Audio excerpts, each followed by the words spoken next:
ദുരന്തബാധിതരുടെ പരാതികൾ നേരിട്ട് കേൾക്കാനാണ് മുട്ടിൽ WMO കോളേജിൽ വിപുലമായ യോഗം ചേർന്നത്.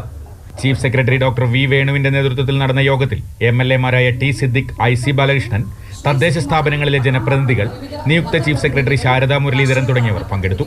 മുണ്ടക്കയിലെയും ചൂരൽമലയിലെയും ദുരന്തബാധിതർ തങ്ങളുടെ സങ്കടങ്ങളും ആശങ്കകളും പങ്കുവച്ചു. സ്ഥിര പുനരധിവാസം സമയബന്ധിതമായി നടപ്പാക്കണമെന്നതായിരുന്നു പ്രധാനമായ ആവശ്യം. എല്ലാവർക്കും ഒരേ സ്ഥലത്ത് പുനരധിവാസം ഒരുക്കണമെന്നും ആവശ്യമുയർന്നു. ഒരേ സ്ഥലത്ത് കിട്ടുകയാണെങ്കിൽ അത്രയും സ്നേഹത്തിൽ കഴിഞ്ഞാണ് ഞങ്ങളെ ആ നാട്.